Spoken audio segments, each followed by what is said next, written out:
दहेज उत्पीड़न के मामलों की सुनवाई में बरती सतर्कता।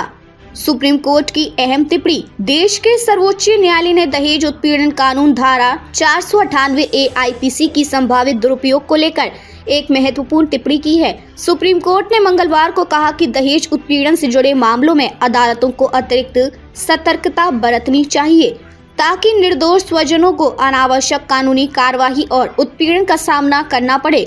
न्यायमूर्ति बीवी नागरत्ना और एन कोटेश्वर सिंह की पीठ ने यह भी कहा कि वैवाहिक विवादों से जुड़े मामलों में पति के रिश्तेदारों को बिना किसी ठोस सबूत या विशेष आरोप के अभियोजन का आधार नहीं बनाया जाना चाहिए। अदालत ने कहा कि ऐसे मामलों में अक्सर देखा गया है कि पत्नी द्वारा दर्ज की गई शिकायत में पति के पूरे परिवार को फंसाने की प्रवृत्ति बढ़ती जा रही है, जो न्याय और सामाजिक संतुलन के लिए एक गंभीर चुनौती है।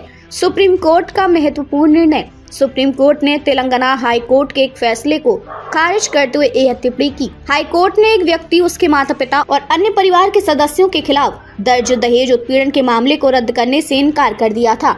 सुप्रीम कोर्ट ने इस मामले में हस्तक्षेप करते हुए कहा कि यदि शिकायत में ठोस और विशेष आरोप नहीं लगाए गए तो संबंधित स्वजन के नामों को तुरंत हटा देना चाहिए। पीठ ने स्पष्ट किया है कि अदालतों का दायित्व केवल कानून का पालन करवाना ही नहीं बल्कि उसके दुरुपयोग को भी रोकना है। सुप्रीम कोर्ट ने कहा कि न्यायिक तजुर्बे से यह स्पष्ट हुआ है कि वैवाहिक विवाद के मामलों में अक्सर परिवार के सभी सदस्यों को अभियोजन का हिस्सा बना दिया जाता है, भले ही उनके खिलाफ कोई स्पष्ट सबूत ना हो। दहेज कानून के दुरुपयोग पर चिंता। धारा 498 ए का मकसद दहेज उत्पीड़न और घरेलू हिंसा की शिकार महिलाओं को कानूनी सुरक्षा प्रदान करना है। हालांकि न्यायालय ने यह भी माना है कि समय के साथ इस प्रावधान का कुछ मामलों में दुरुपयोग किया गया है।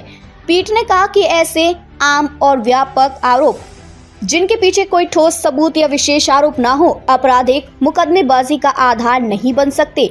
ये अदालतों की जिम्मेदारी है कि वे इस कानून के उद्देश्य और उपयोग के बीच संतुलन बनाए रखें।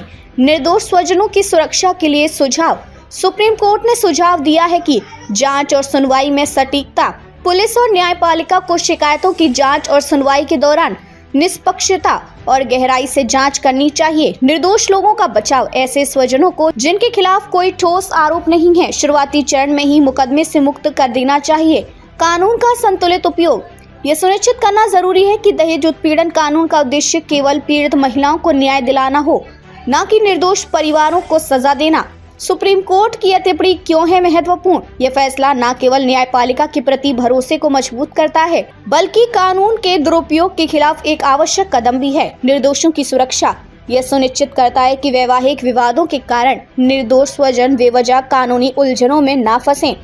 कानूनी प्रक्रिया में सुधार। यह निर्णय जांच एजेंसियां और निचली अदालतों के लिए एक सख्त दिशा निर्देश के रूप में काम करेगा। दहेज उत्पीड़न कानून का सशक्त और संतुलित उपयोग। ये महिलाओं को न्याय दिलाने के साथ साथ निर्दोषों के अधिकारों की रक्षा का भी मार्ग प्रशस्त करता है। समाज के लिए संदेश। सुप्रीम कोर्ट के इस फैसले से यह स्पष्ट है कि कानून का सही उपयोग और संतुलित अनुप्रयोग आवश्यक है। दहेज एक सामाजिक बुराई है और इसके खिलाफ कानून होना जरूरी है, लेकिन इसका दुरुपयोग रोकना भी समान रूप से महत्वपूर्ण है। न्यायपालिका की यह टिप्पणी उन परिवारों के लिए एक राहत है जो बिना किसी ठोस आरोप के कानूनी कार्यवाही का सामना करते हैं। इस फैसले को समाज में वैवाहिक विवादों को सुलझाने के लिए एक संतुलित और जिम्मेदार दृष्टिकोण के रूप में देखा जा रहा है।